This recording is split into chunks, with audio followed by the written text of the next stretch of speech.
Good afternoon, good morning, everyone. Just give ourselves a couple of seconds while we allow the participants to join us online.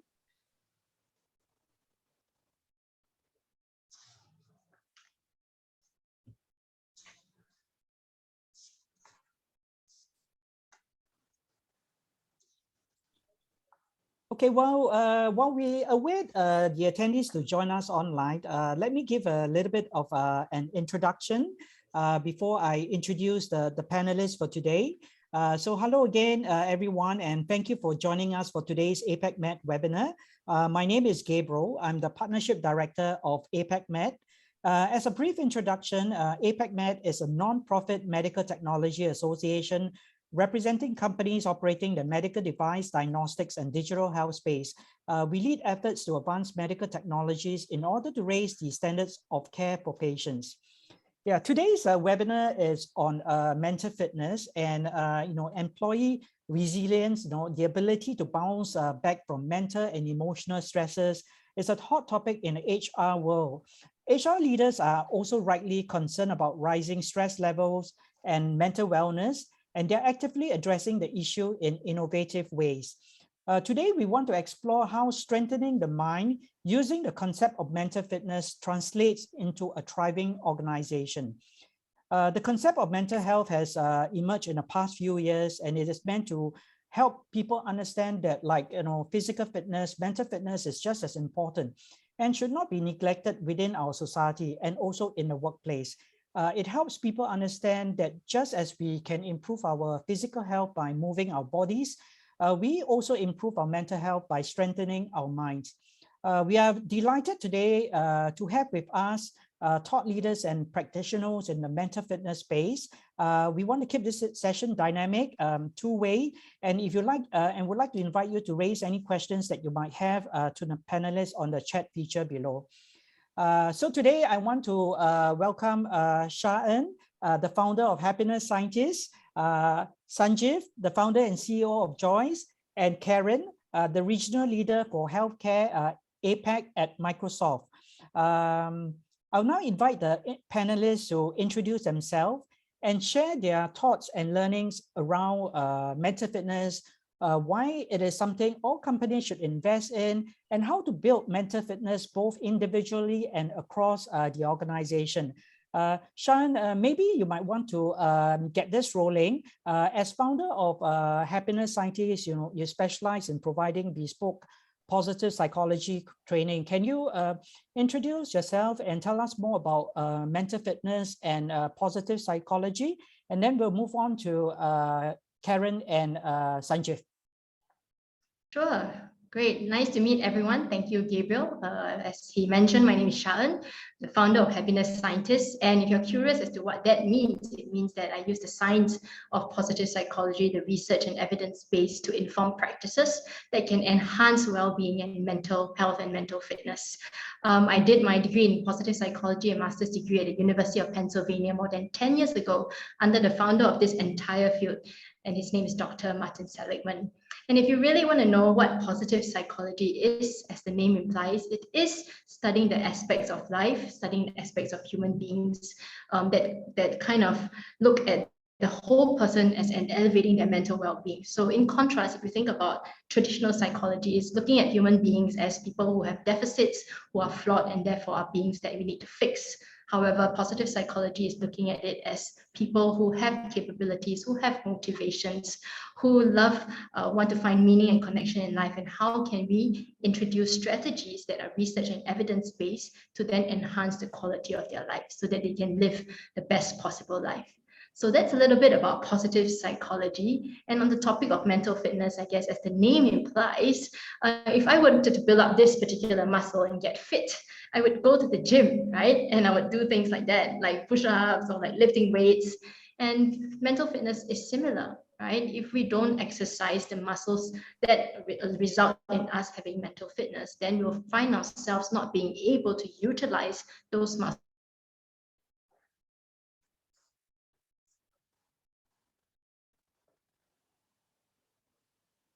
when just come our way. Now, it doesn't mean that we'll lead to the challenges that come our way, and that allows us to bounce back more effectively. So to allude to Gabriel's point about resilience, right? Once we are able to have those tools, we can bounce back and we can continue to remain resilient.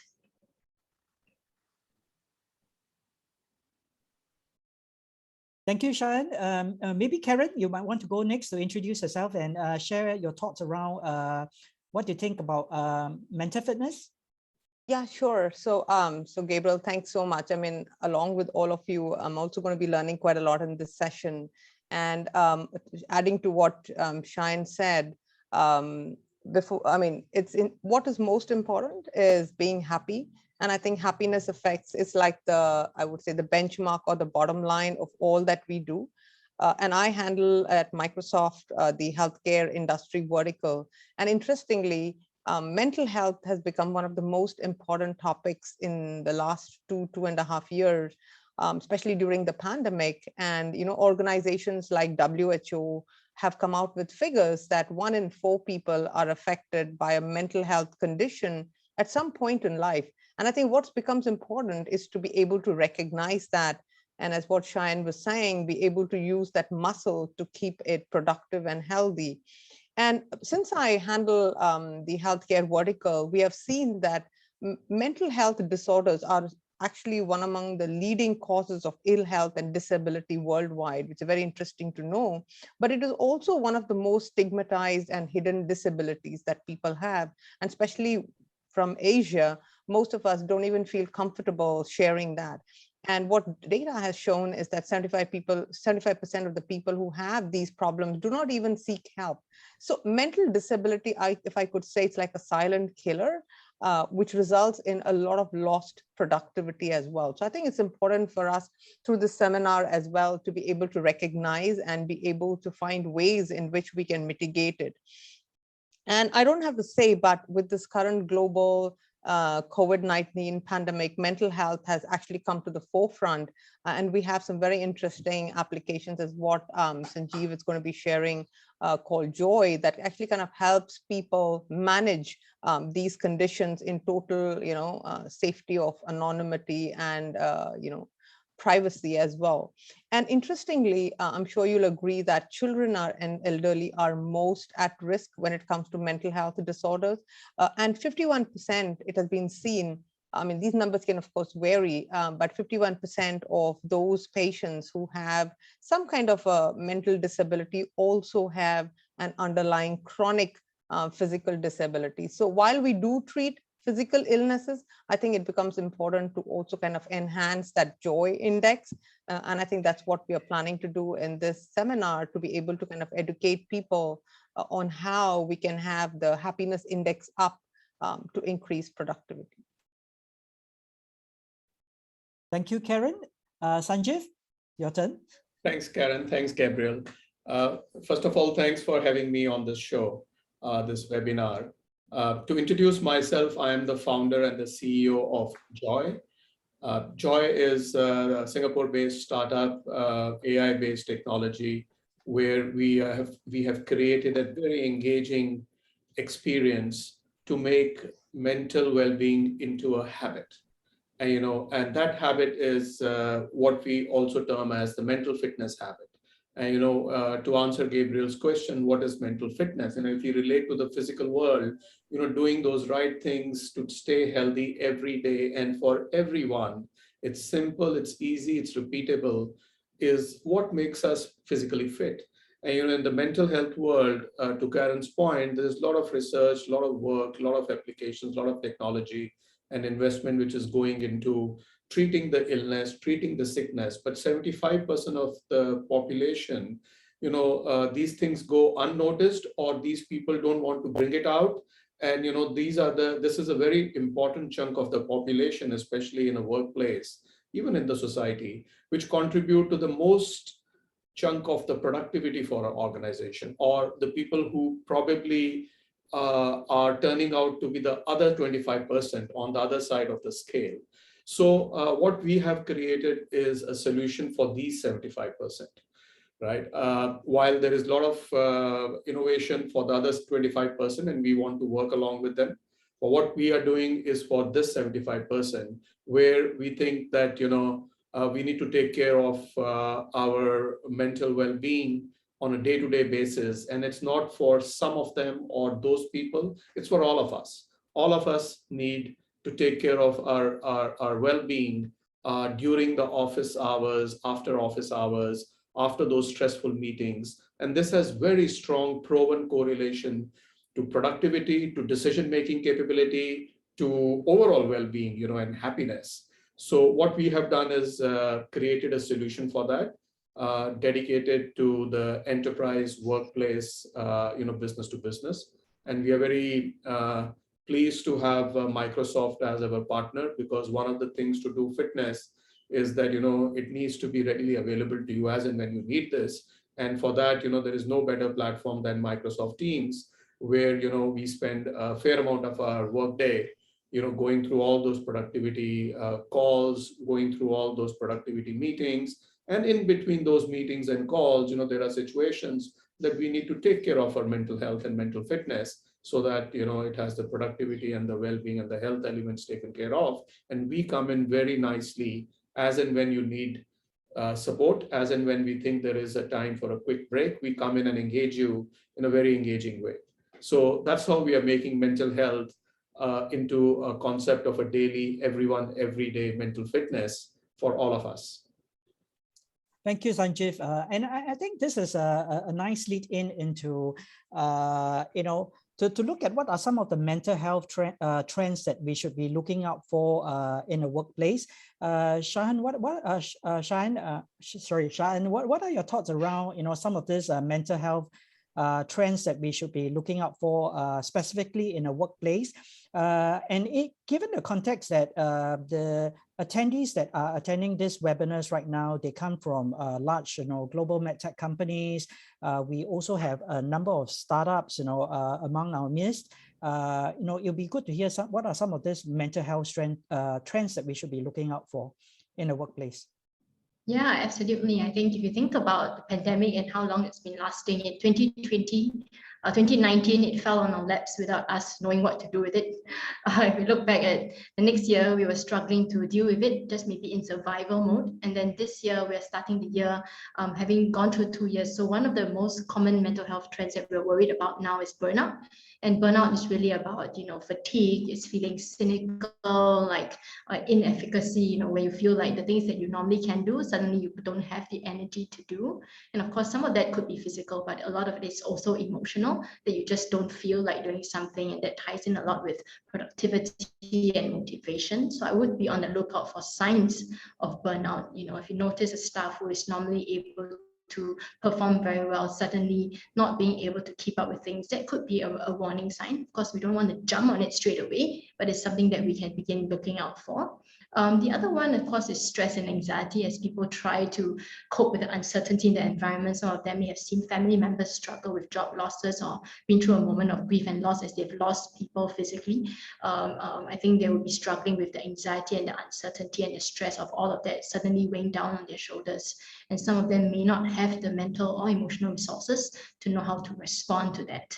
Right? I think this language surrounding mental health, as was mentioned by Kieran and Sanjeev, is often stigmatized. And because it's not talked about, it's like there's no outlet for them to get it out of their system. So they tend to then bear the weight of the stress on their shoulders, thinking that they're all alone and no one is there for them. And I guess very strongly tied to that has got to do with a sense of isolation. And it's funny, you may think, but here in Singapore, maybe in some regions, we are able to go and meet people. However, isolation doesn't only refer to being alone physically. You could be among people, but seeing that they are not able to relate, you're not able to connect with them as you used to, feeling awkward about re-entering into the workplace, the great awkward, as psychologist Brené Brown has termed it, may make people feel a sense of isolation, even if they may be physically back in the office. So that's one thing we can start looking out for. And of course, talking about people, using this time, I guess, it forces you to reevaluate your priorities. So they might be thinking, what does this work mean to me right now? Where are my priorities? What does it mean when I have all these boundaries? I don't know how to navigate all of this. So I think these are the big trends that we should be looking out for. Yeah, thanks, Shan. Shan, I just want to kind of like, keep to this conversation for a while, given that, you mentioned some of this, mental health trends, and we're talking about mental fitness, can you share with us maybe some examples of mental fitness at work, in a workplace? I mean, given the work that you've been doing with some of the organizations, if you can share some examples of mental fitness, at work, that would kind of like, give us some idea on how we can manage, some of this stress at work, and some of the challenges at work. Yeah, absolutely. Like, for example, if you're feeling stressed and sometimes it's very acute, like, for example, you have a presentation that you need to give and you find your heart going to. I think that's a very common experience for all of us. Now, if you go into that presentation,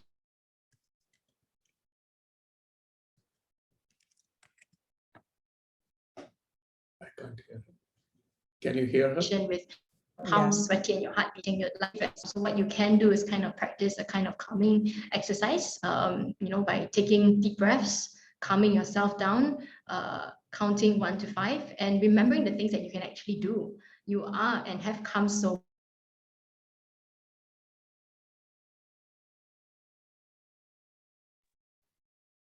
Have we lost her again? Yeah, I think she can probably switch off her video for some time. So far. Yeah. And as we forget about the things that we're doing well. Cheyenne, your voice is, we are losing your voice. Either your Wi-Fi has something, or maybe you can switch off the video for a few minutes and see if it improves. Yeah. Okay, thanks, Shan. Maybe at this point, I thought I would like to bring Sanjeev into the picture. You introduced, Joyce in your introduction.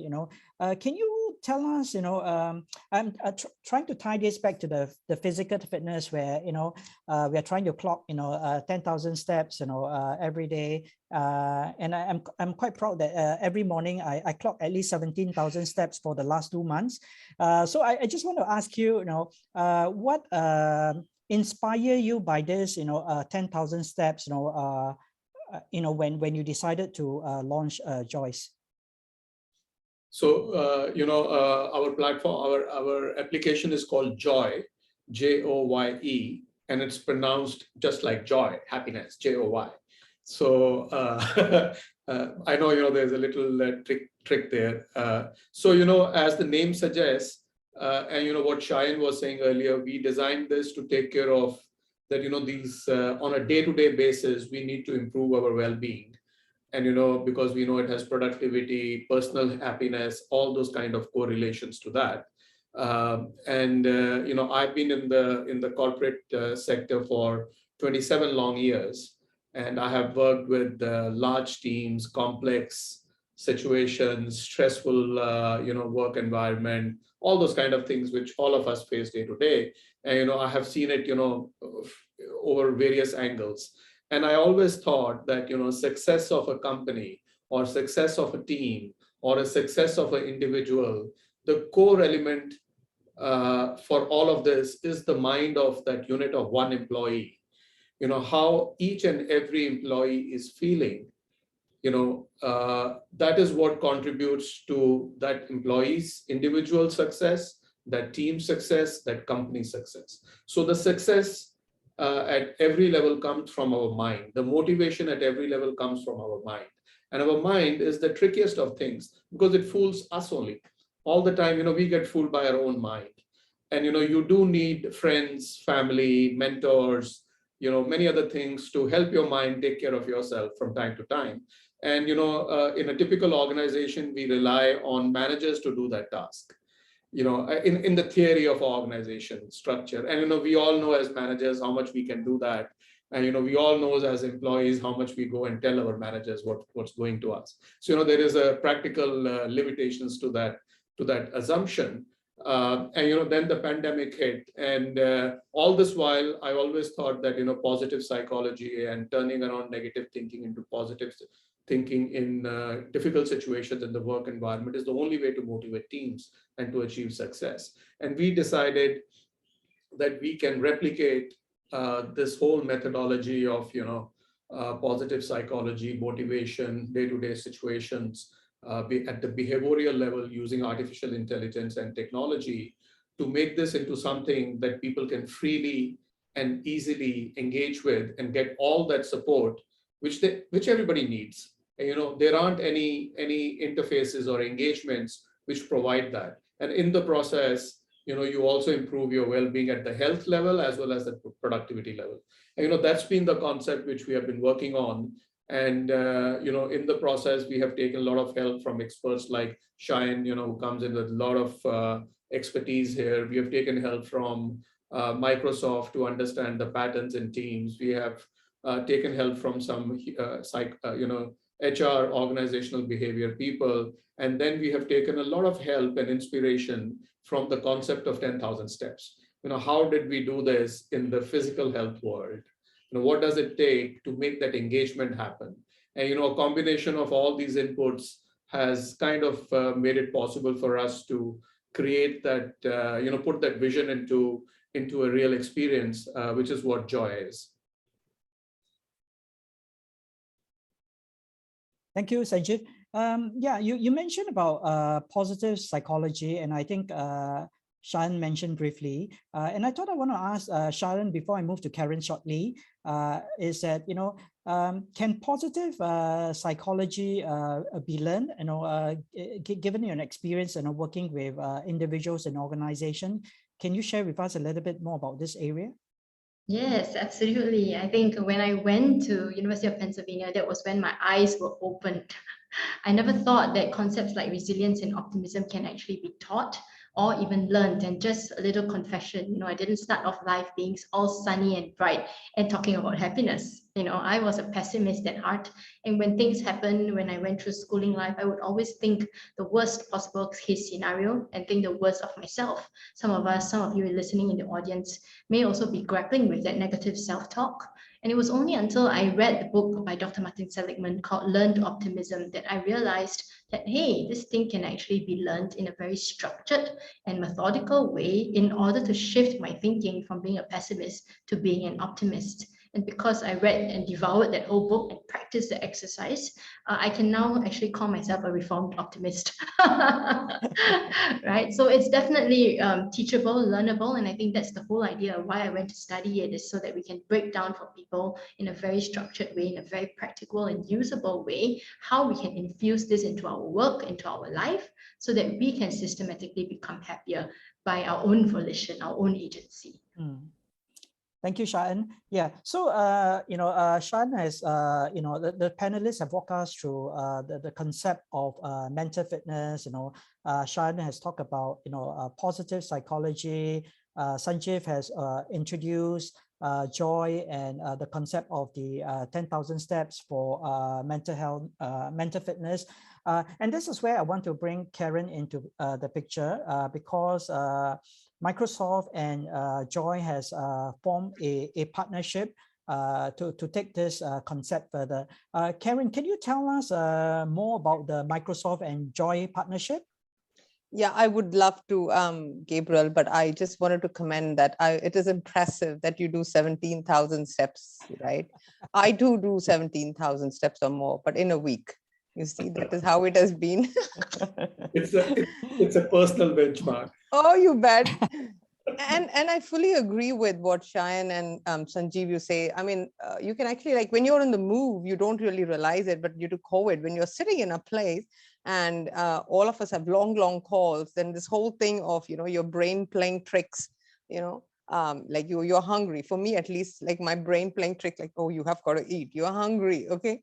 Or things like self-doubt, because there's nothing better to do than just the computer and yourself. And I think this has been a period when all of us have kind of come face to face, if I can say, with our own state of mental health. Because otherwise, when you're, busy moving around, running around, you really don't come face to face to your dark self or to your mental self, right? So I think this is super interesting period. But coming back to your question, Gabriel, I think this is something that's amazing that's happened, that Joy has actually partnered with Microsoft to bring a very engaging mental fitness capability to the users of Microsoft Teams, and that is globally as well.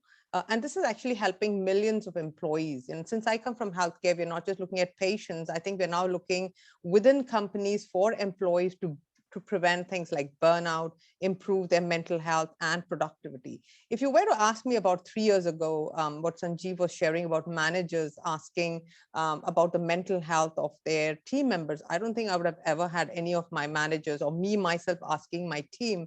But because of all these very interesting capabilities and apps and solutions that we have, there is a way that managers can actually kind of get very good insights.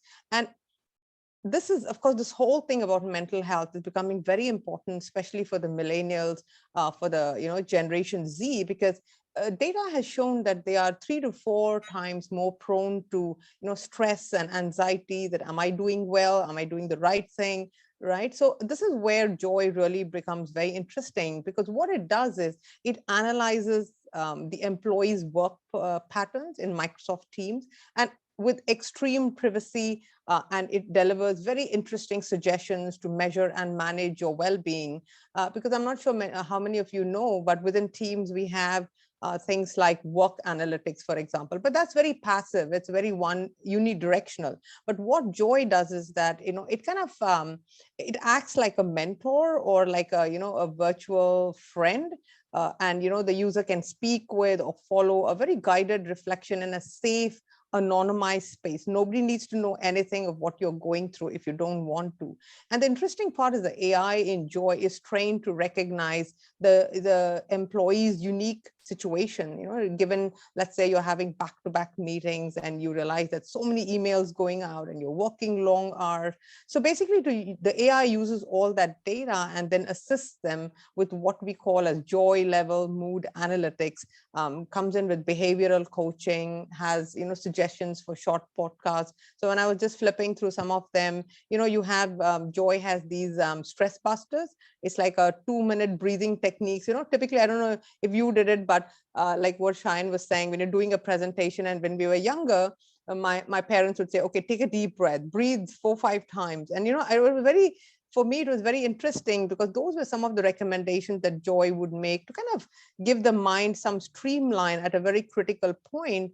And Joy also senses that, there could be a high possibility of stress, which could be affecting the user's mental well-being and productivity. And it's interesting that you're looking at something that is related to the mind, but with data that you're actually physically doing. So it's a very interesting, I would say, way of, if I can use the phrase, reading your mind and being able to provide those nudges. And I'm very thankful that, Joy has this partnership with Microsoft, because we are having corporates, we're having hospitals, we're having patients adopt virtual, consults, or even like, productivity tools through Teams. So this becomes very interesting. Just imagine while you're working, somebody's analyzing your work pattern, your moods. You no longer probably need a manager to tell you to take a break, but then Joy is going to come back and say, hey, how about you do this? How about you do that? How about your 10,000 steps? So I think this is very interesting. And this partnership, I'm sure, is super, super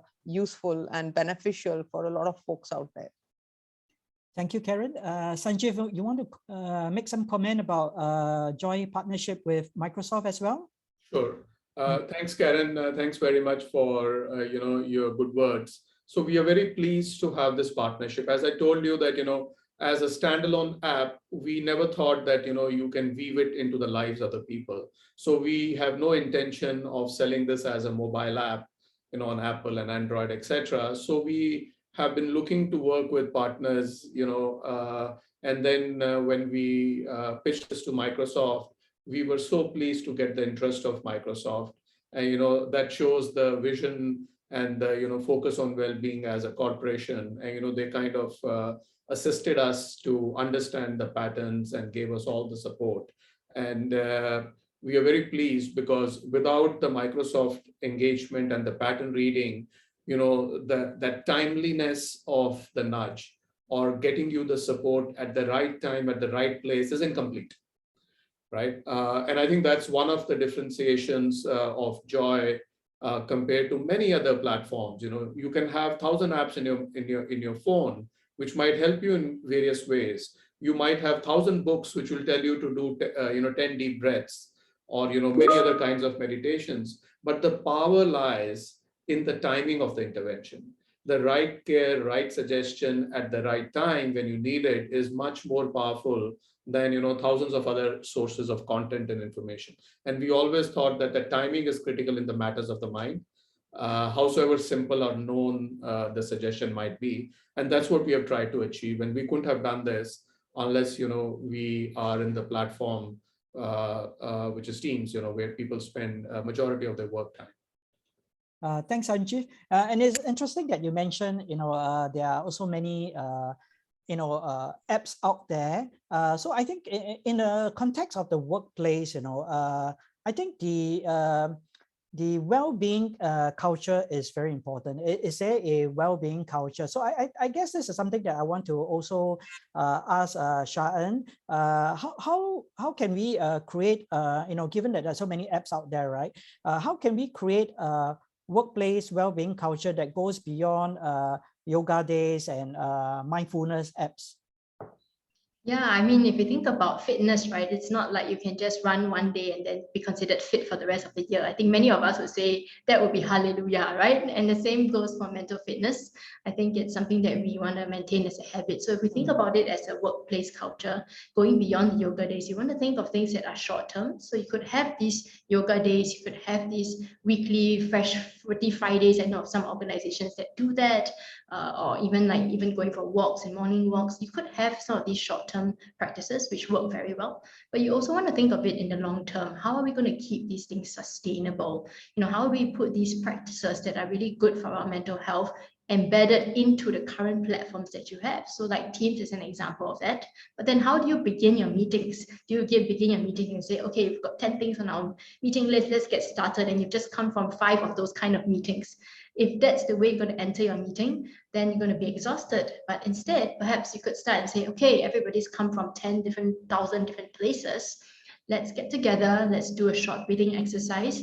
Let's all get centered. Or share with me something that you did well today, a small win that you can celebrate. We need to jolt things up. We need to change things up. And if this becomes common practice across all meetings, then it means that your mental fitness is being built on a day-to-day basis from every meeting going into every meeting, right? And of course, that's short-term, long-term. We can also think of it as levels. We have the leaders, the CEOs, we have the middle managers, and we have the individuals. And we want to think of solutions that can cater to the different levels and a variety of solutions, because not everybody, as we have talked about, wants to engage in this discussion on mental health. And it doesn't mean that they're not interested to take care of their mental health, just may not want to engage in conversation. So are there ways and tools that we can offer to them that they can do privately, which is where Joy comes in? And some of them may want to do things more openly. Some of them may even want to lead campaigns or become wellness ambassadors. And I think if we look at a whole workplace culture, we look at short-term, long-term, we look at levels. We also look at communication, how are messages being sent, how are actions being taken in alignment with the messages and the language that's being used, right? How is it, what do people say when they're outside the workplace? Is it, oh God, not another meeting? Or is it, I think most of us feel that way sometimes. Or is it, wow, I'm actually looking forward to doing something productive with my team because this meeting is going to be meaningful for me and it's going to learn something, right? So that's kind of a short answer to a very big question, Gabriel. Yeah, and Gabriel, if I could just add as well onto that, you see, this is of course COVID times, but what we've also seen is that those who have underlying conditions, could be like chronic conditions like diabetes or hypertension, like post-COVID era, they are also very prone to mental diseases. So I think what Cheyenne is saying could be something that we shouldn't just take it just for the pandemic, but this is something that should be continuous, as physical illnesses also lead to mental ill health. So I think this is something that everybody should have. Yeah. Thanks, Karen, that you mentioned that. Since you brought this, I also want to. I understand that Microsoft also has a Viva Insight app. Can you tell us more about this Viva? Tell us more about Viva Insights, how it works, and how it complements the Joy solution. Yeah, so it's very interesting because, the first time that I had this very interesting interaction, if I can say, with Viva Insights, where one day, I had that period. Normally for us, the second quarter is like pretty heavy. And so I was like literally stretching sometimes to about 14 hours, 16 hours. And one day there's an email, it's very funny, from Viva something, and I didn't know what that was. And it said, you haven't been taking a break. Can I schedule some focus time? And I was like, I'm already focused. What more do I need to focus? So that was my first interaction. And I realized, and I was so thankful that, somebody was in a way watching my back and saying, you're not taking any break. You've been having so many hours of calls. You've had so many hours of, meetings, and so on. So do you want to schedule some quiet time? And that's when I realized that something like Viva Insights is really, really good. So what Viva does is, in a very passive way, it does analyze your work patterns, the emails you send, the time you spend, what are some of the things that are pending that you said you would send out. It's in a way AI analyzing your entire productivity phase, right? But what it does is that it passively listens to the user patterns and teams, and it provides insights to the management. So you can have layers, as a manager, you can see how your team is doing. Are they having any downtime? Are they working a lot, after office hours? Because that's something that has been taken for granted in many companies where, you're at home, you can't go anywhere. So, okay, let's have a call post 6 p.m. and so on. So it's like it gives the management a very good insights. So for example, we have a particular module called Manager Insights, which kind of is like now a trigger saying, hey, your team is having burnout and stress. You're having a lot of calls. And in Microsoft, interestingly, it also asks you, when you're sending out an email to somebody in another zone, in another time zone, it says, you are sending this email at a time which is, outside their work hours. Do you want to send it now, or do you want to send it when it is convenient for them? So that's where I think Viva Insights comes in, where managers can actually understand much better. But the interesting part about Joy is actually like the cherry on the ice cream, right? So you have a very engaging experience with Joy. It encourages the users to kind of improve their productivity and well-being in the process, as I said, with some very interesting nuggets and nudges at the right time. And as what Sanjeev was saying, you're going through the process, and you may have read so many books on how to manage stress and all that, but if some little message pops up and say, hey, take a breather, take a pause, take a deep breath, I think that is very important. Analytics, but also personalized nudges at the right time. And I think that is what Joy does very joyously, that it generates new insights from almost like inside the mind of the employee. And in my opinion, Joy's main value is actually to, improve the overall well-being. And you can have day-to-day emotional flux, right? You don't want somebody just bugging you every day at 6 p.m., switch off. No. It has to kind of flow with the emotional upheavals as the employee goes through, and also throw out interesting insights. And this, I would think, is very complementary to Viva Insights. So I think it's a beautiful combination, or a very symbiotic relationship between both. And just to also add that, before Joy came along, Microsoft had things like, we worked with Silver Cloud Health. We had something called Pocket Skills, which was actually like a mobile app, that people had to download and manage their mental health by, translating what they call a CBT to, technology-based intervention. But as what Sanjeev beautifully pointed out, you really have to download an app and then you have to look at it. But here, using the main tool that all of us use, which is your email, your phone calls, your meetings, you're able to get AI to kind of analyze those work patterns and, give you nudges. And these are personalized. These are not those, off the cuff, you're working long hours, take a break. No. It will be very personalized nudges. And I think I've had a few relatives of mine, some of them whom I lost to mental health as well. One of the things that always resonated whenever I spoke to them was they wanted anonymity. They don't want the whole world to know that they are having anxiety and stress. And to Shayan's this thing, it's a habit. When they are under stress, there's no way that you can tell them, okay, start practicing this, do this. It is something that comes with the habit, right? But one of the things that they always want is anonymity. They don't want to be known that they're having problems. And I've seen this in in my own office as well. People would ask me, Karen, are you feeling okay? And then I realized that, oh, I'm actually stressed, because they can feel it, right? So I think that's where I really like that part about joy. It's like a companion with you, right? So it says, hey, you really need to step down now. And here's one very interesting incident that a colleague of mine shared. It's really funny. So he had been working, because of a deadline, he had been working almost like 26, 28 hours. The laptop was on and they were like trying to reach a deadline. And then this beautiful message came and said, shut down the laptop now. And it was so interesting. I said, this is exactly what we need. We need somebody who can really nudge us, and I think that's where joy is such an amazing companion. Yeah. You have a very Thanks, sweet little daughter, Shine. So cute. She wants to be involved. Yeah. Thank you. Mental health. Yes, Mother's yes. mental health. Yeah. Yes, definitely a huge topic as well. Yeah. No, Karen, I absolutely agreed that we need nudges. And I just want to also turn now to Sha'an, I mean, how, okay, I think we need nudges, but at the same time, how can, one manages stress? How do we stop working beyond, what we are supposed to do? What are your thoughts around it? Yeah, actually, this is very interesting because I run so many webinars, and very often I get this question, Shan, I want to stop work. It's not like I want to continue, but I just can't help myself because there's just so much to do. I think a lot of it feels that, if they can't finish their work for the day, somehow they're not up to standard, they're not up to mark, right? And there's a lot of perfectionism and shame tied to the perfectionism and all of that. So I would say the first step begins with recognizing, it just like joy, we have to become self-aware. And the reason why joy prompts you to ask you to how are you feeling is also about your awareness. So I think the first step is recognizing, number one, the number of hours you've been working, or the fact that you actually haven't stopped yourself in that moment. And number two, respond with self-compassion. Sometimes we beat ourselves up and we say, oh my God, you did it again. How silly can you be? And if we do that, again, we're stressing ourselves even further.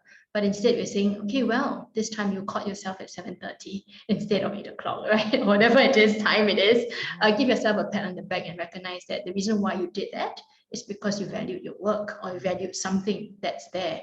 And then once you've calmed down, once you're given yourself that space, then it's to do a bit of reflection, ask yourself, well, then what is the reason I continue to do this? What are my priorities? What really matters to me? And I think the pandemic has given us the permission. Many of us didn't actually give ourselves that permission to stop and pause and ponder. And we really should capitalize on this opportunity to say, okay, if I recognize it, and I know something to calm myself down, then what's the next step? Is this something I really want to do something about and change?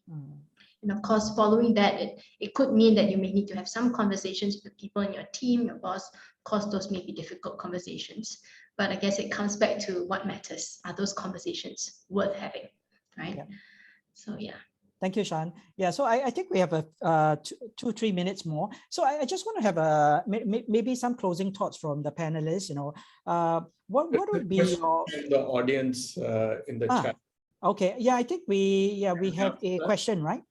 Yeah, so okay, we have a question on I think burnout is a slippery slope that one slides down and not something that happens overnight. How do you measure quantitatively that someone is one that download slope? Maybe Sanjeev, you want to take that question? Sure. So, it's a great question. In the business world, all of us have heard this, somebody or the other make this statement. You can't improve it if you can't measure it, right? So, you have to measure it to kind of say, is it better? We do this with ourselves, when we get onto a weighing scale and, we know we are getting on the wrong side of the scale. It could be up or down, both sides are wrong. And, you tend to do that repeatedly, and that becomes your unit of progress or sliding down or up, right? Similarly, we realize that it's very important to have a scale of well-being for our own self, not for anybody else, right? And, that measurement part is very important. So as part of a holistic framework, which is influenced by the same science which Shine mentioned about, from University of Pennsylvania, from Dr. Martin Seligman's, overall authentic happiness framework. We have used that science and calibrated a scale, which we say joy level. It's a scale it's on a scale of 10. And when you engage with joy, the first thing which we ask you to do is, just reflect on yourself, and you can speak into joy. You can type into joy because, you're on notebook, you're doing chat. So, typing is also an option. Many people like to do that. Or we ask you 5 questions in a very nice, engaging way. And these questions vary from time to time. So between all these various options in which you can express yourself, reflect within the anonymity of the joy platform, we analyze and give you a score at that moment, which is the joy level, which is a very important thing for you to kind of assess at your personal benchmark. It doesn't mean that, Karen does 17,000 steps a week and, Gabriel does it a day. So, your personal benchmark is what matters, right? So, it kind of helps you calibrate. Yesterday I was up, today I'm down. So if you are down compared to your usual average, you need to do something about it. And many a times you don't even realize that you are down. You need to take care of it. So that realization is very important. And then we have other nudges, suggestions which will help you to recover, and very contextually. And to the specific question, when you see the trends on a daily basis, on a weekly basis, if you see the slope is going down, at your level itself, you should do something about it. Second is, in joy, we will prompt you when we analyze, that you are going down the slippery slope. We will analyze and trigger your action to go and seek help from your company's resources, right? So when we work with a company, your company has many resources. You have EAPs, you will have counseling centers, you'll have peer support, you will have some medical insurance here and there, many other things will be there. So we'll customize for your company to say, ABC individual is going down. The individual will get a prompt. Hey, why don't you seek help from A, B, C, D, E, F options, which your company has made available? So first it made you aware, it gave you a scale, then it made you aware, and then it's triggering at your own initiative to go and seek that help. We won't go and tell the company that, this employee has an issue, go to him, because anonymity is at the core of it. But we will bring you up to, taking charge of your well-being at that point in time. So I hope I answered the question. Thank you, Sanjeev. So maybe a closing comment from the panelists, would be, what's your message to CEO and Chief HR Officer to manage their employee well-being? Maybe Sanjeev, you want to start off? Sure. So I think the key, the CEOs and CHROs do recognize most of the things we are talking of. And, in my conversation with many of them, it's basically, how do I solve the problem? The availability of solutions is where there has been a shortfall, as opposed to the lack of intention or lack of awareness at the CHRO or the CEO level. And I think my message to them is that, with joy, there is a platform available to take care of, everybody every day in your organization, which has health benefit, which has productivity benefit, which is extremely easy to turn it on. You press a button in Microsoft Teams and full organization will get access to joy, and we'll start helping your organization by tracking their pattern down to one individual level at a time, because it's very personalized to that level. And 2020 is the year where I think this kind of a tool has to be looked upon as investments which companies have made in other productivity tools like email, like chat, like video conference. In 2020, we invested so much in the video conferencing technology because there was need and benefit for that. I think that same urgency, same motivation, same ROI is there with a tool like Joy in 2022, which is the 3rd year of the pandemic. And I think we have to ensure that we are proactive about this as opposed to reactive, and invest in this at this point in time. We can help you turn it on very quickly. Shayan? Yeah, I think I want to just follow on from Sanjeev, and if you're listening and you're thinking about solutions, you want to think of something that, as I mentioned earlier, that's sustainable, something that can be targeted at the various levels so that people can be equipped to take care of their own well-being, but also to recognize the signs. And of course, Joy is going to be very helpful for doing that. But at the same time, I think the human interaction and human connection cannot be discounted. And if managers are interacting with their teams and CEOs are aware of all of this, and they are able to spot, they have some training and understanding what that looks like and how to deliver some of this, then I think it will pair very nicely with the technological solution. Yeah, and we look at it as a holistic, as a whole person well-being, as opposed to just one aspect of their well-being. Thank you, Sharon. Karen, any final comments from you? Yeah, I have a few. So I think, and I'm going to weave a few questions that were asked as well. So, many times I think the problem is also that you don't know that you're mentally unwell. So things like people who are in depression, people who have burnout don't really realize that. So I think one of the things that I really love at Microsoft is that we have a 6-monthly kind of a whole company survey. It's not compulsory, but you're encouraged to kind of participate, where they ask, like what Sanjeev said, they ask you questions, but more in depth. And what happened was that after the first year of the pandemic, the whole company, I think, was under stress. And as what we have heard, it affects productivity in the long run anyway. That's like a no-brainer.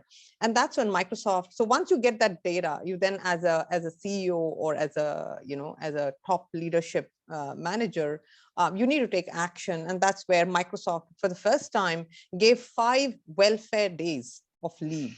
So what that meant, and the way it was implemented was very nice, because for people like me, when I have a regional role, one country has Chinese New Year, and then the other country is still working. So practically you're literally like, doing calls and checking emails. So what they did with those welfare days is the whole APAC region, the whole JPAC region, managers were asked to cancel all meetings and take time off. So to the question, I think one of the things that is very important is where you start assessing what is the mental health level. I think that's important. And the second one is what we've been hearing Sanjeev and Shine as well. I think it's important to have very personalized intervention in a very private, anonymized way. And I think that's where Joy really comes in beautifully. I think that is something that as a solution part of it, one should adapt in companies. And I would go a step further. Right now, all this, I would say, if I can say, all this attention around mental health has been because all of us have been forced to stay at home, and mental issues have become very pressing. But to be very honest, I think a lot of companies would lose productivity if people were not healthy. Even if you have, let's say, one chronic condition, over time, your productivity goes down. And that slowly you begin to fall back, as what Shine was saying earlier, among your peers, you begin to fall back because you realize that you're not kind of working or not being productive to the level that others are. And that slowly you slip into something called mental ill health. So I think even post-COVID, I would say that this becomes very important that people take breaks, people exercise. I love the fact that Shine said that if we could exercise one day and be fit forever, I would love to go for that. I would be the first in line, right? Yeah, so I think those kind of things the companies should put in place now if they want to keep the productivity of the workforce going, and especially because we're going to have in Asia, in JPAC, you're going to have an aging population. So these are the ways in which you can really keep everybody productive. Yep. Thank you, Karen. Thank you, Sharon, and thank you, Sanjeev. So we've come to the end of the today's session. I trust we now have a better understanding of how we can build a happier, healthier, more resilient workforce with mental fitness. I want to thank all of you for joining us. Keep well, and we hope to see you at our next APAC Met webinar. Take care and see you again.